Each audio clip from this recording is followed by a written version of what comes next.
Brooklyn Independent Television. What better place to be on a rainy day than the Owl's Head Wine Bar here in Bay Ridge? John Avelluto is an excellent cook. He's an artist, and he has panini, the best you've ever tried, and that's exactly what we're going to do.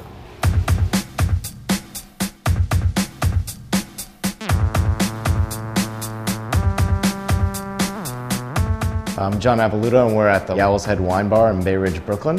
And we specialize here in having a wine list that constantly evolves and changes. We like to have this affordably priced, and we have every one of our wines on the by the glass as well as by the bottle. I was brought up in the restaurant biz. My father, when he first came to this country, was working at Il Cortile. I had worked with him even when he had opened up his own restaurant in the Upper East Side. I really had an affection for wine and wine culture. I also, living in Bay Ridge, had to travel outside of the neighborhood to go to a wine bar. So I wanted something that was here, close to home, and really be able to talk about what I'm interested in when I think about wine. A lot of times you wind up going into a wine bar and you think of a very pretentious, stuffy place. We like to take it down a couple of notches and make it more approachable. You know, really our staff and how we like to interact with our patrons is very different from everybody else. We like to get personal with people. We want to be known as sort of a Cheers-like bar where we, really want to be, face first with our customers and to be able to talk about the wines with them. We consult with Chef Michael Kogan. We have everything from charcuterie, meats, cheeses, and then we have paninis that are made by the season. We are here at the Owl's Head Wine Bar with Mike Kogan, the chief consulting chef. And what is this? This is ciabatta bread from Fornaretto Bakery. And what are you going to do with this? We're going to make a 3-cheese panini today. Oh, a panini. That's right. I love it. So we're going to start this panini by trimming the edges off.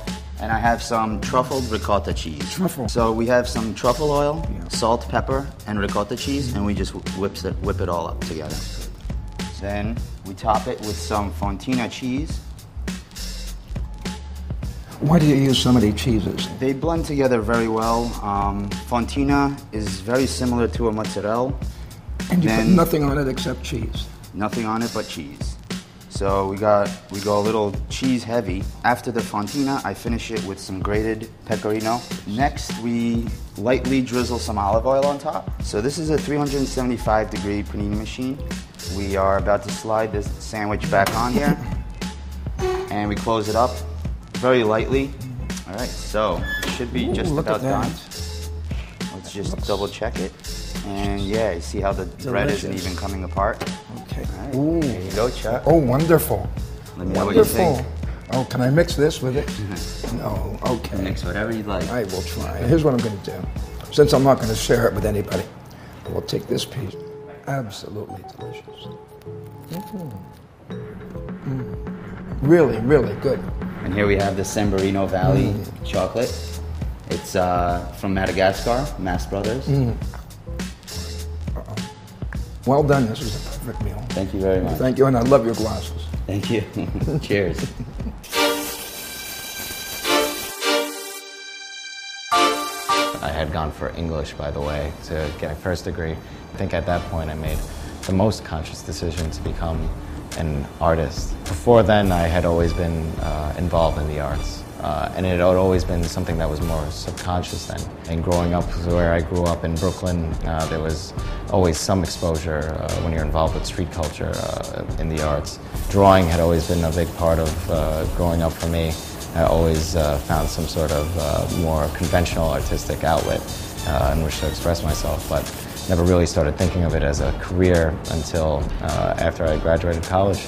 And now it's kind of hard to believe it's not something that I'm actively thinking about. I have to have a career in the arts. It's just something that I do. So it's sort of innately part of who I am and where I come from.